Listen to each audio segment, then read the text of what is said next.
บายดีน้องซื้อสุขสมัยสิงห์วงศ์นักศึกษาการแพทย์ปีที่1วันนี้จะมาสาธิตทักษะการกวดระบบหายใจ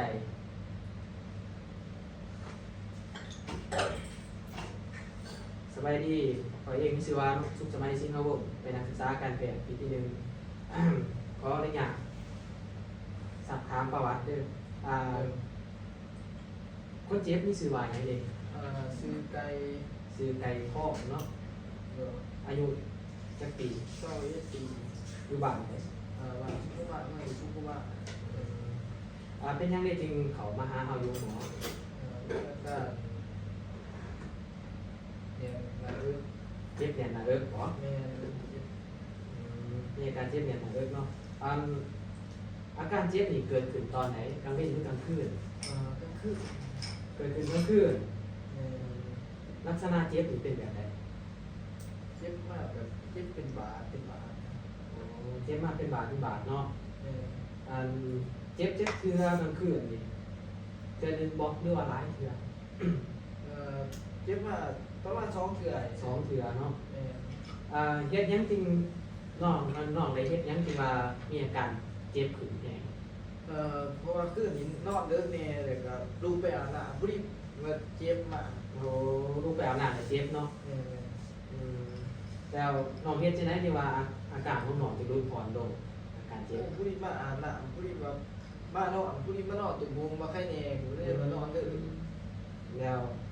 ตุ่มประพรมแล้วมันมีอาการแค่แน่เนาะ แม่ผ่อนค ไข้ ลาย ผ่อนคลายลงมามีอาการอื่นทรงตัวบ่แบบเป็นไข้บ่หรือว่ามีอาการไอมีได้ มีไข่มีไข่มีไอมีเจ็บ กินยาใส่กับเศร้าแม่นบ่ไข้ แม่ แต่ว่ามันมีอาการเจ็บเนี่ยก็เลยมาหาเนาะให้สิถามตื่นหน่อยนึงเนาะตัวนี้ก็ขออนุญาต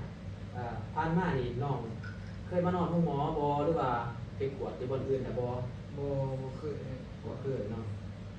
มันอาจสิถามประวัติส่วนตัวขออนุญาตเด้อน้องมันเคยมีพยาธิประจำตัวบ่ โบ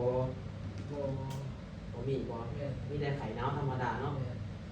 บ่เคยแพ้ยาบ่ โบเคยเลย บ่เคยแพ้ยาอาหารทะเลได้แพ้บ่ โบ บ่แพ้เนาะประวัติคนในครอบครัวของน้องนี่เคยมีอักเสบปอดบ่หรือว่าเป็นวัณโรคเป็นมะเร็งในปอดบ่ โบมีไข่ บ่มีไผเป็นหยังแข็งแรงดีเนาะ แม่ ไข้หนาวธรรมดาน้องสร้างครอบครัวหรือบ่ โบแล้วยังเป็นไม่ดุอยู่ผม บ่ทันได้สร้างเนาะ แม่ แต่บ่ทันได้สร้างครอบครัวเนาะกินดื่มอยู่บ่เหล้า กินเป็นร้านค้าข้าวลงเจือสังสรรค์ทำเงิน หรือว่าบางครั้งข้าวเนาะได้สูบยาหรือบ่ โบเลยสูงด้วย บ่ได้สูบเลยเนาะสั่นสิขออนุญาตกวดเพิ่นเด้อ โดย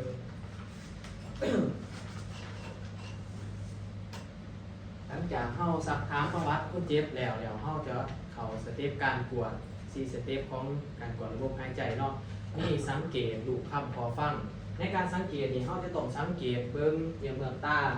ของคนเจ็บแล้วก็สีผิวรวมทั้งเบิ่งปีกดำของคนเจ็บเบิ่งศพแล้วก็เบิ่งลิ้นของคนเจ็บว่าเปื้อนบ่ศพแห้งบ่เบิ่งเส้นเลือดอยู่คอแล้วก็เบิ่งผมเลือดของคนเจ็บว่านุ่นว่าสวดบ่แล้วก็เบิ่งเส้นมือเบิ่งมือห้อยปาดในตัวเนาะแล้วก็เบิ่งมือของคนเจ็บหรือว่าเบิ่งปลายมือของคนเจ็บปุกขึ้นไปปุกขึ้นไปตีกองบ่แล้วก็เบิ่งสีผิวของคนเจ็บแล้วก็เบิ่งการไข้บวมอยู่แขนอยู่ขาเนาะตัวนี้นี่จะในการสังเกตเนี่ยจะได้ทุกระบบเลยเนาะจะบ่ว่าจะเป็นระบบละลายหรือว่าทุกระบบเอาใส่สนิทในการสังเกตขออนุญาตเด้อจะตัดไปนิดนึง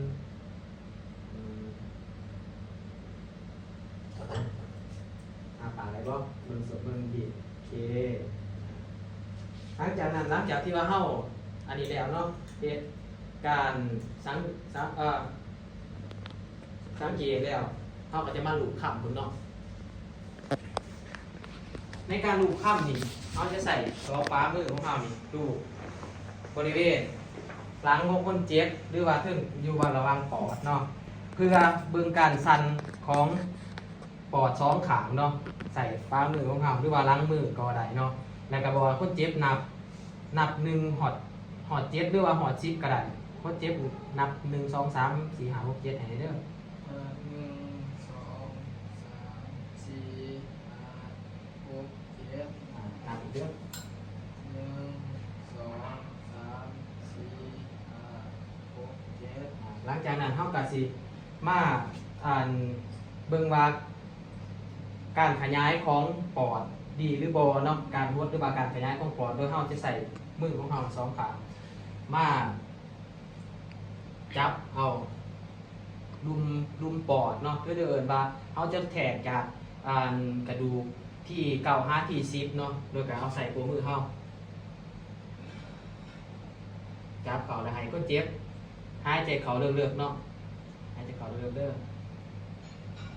หายใจออกหายใจเข้าเรื่อยๆตัวนี้เฮาสิเบิ่งว่าการขยายตัวและการหดตัวของปอดของคนเจ็บนี่ดีหรือบ่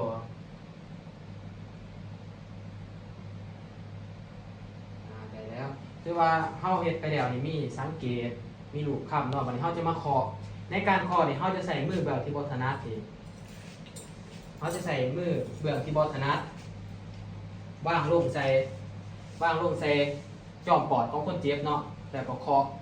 คาะระวังดูขางของคนเจ็บเขาจะใส่มือเคาะเพื่อจำแนกว่ามีเสียงตันหรือเสียงโคงในปอดคนเจ็บจะเคาะสมเทียบกันระหว่างสองขาง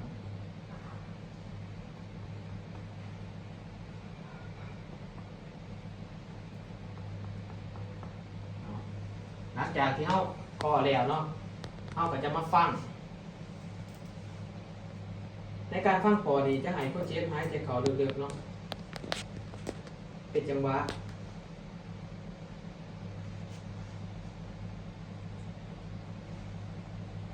เวลาเขาจะฟังนี่เขาจะฟังด้านหลังนี่มันจะมีอยู่7 จุดเนาะให้เขาฟังเขาจะฟังแต่จอมปอดลงไปที่หอดตีนปอดเนาะ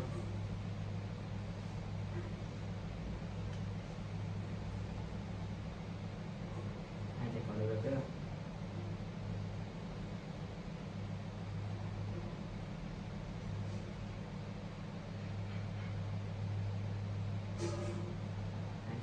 ไว้แง่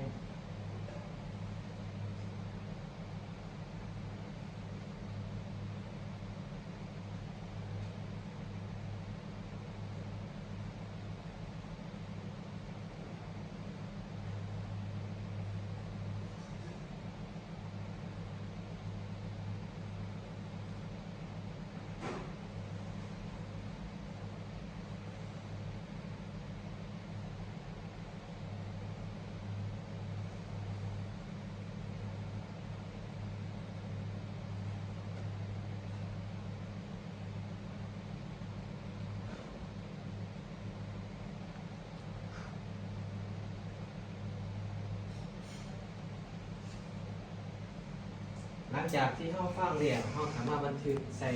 เอกสารของเขาเนาะคือว่าเขาแบบมันจะช่วยในการบ่งมติได้ถ้าอยากให้มันได้ดีเขาก็ต้องสมทบใส่กับการ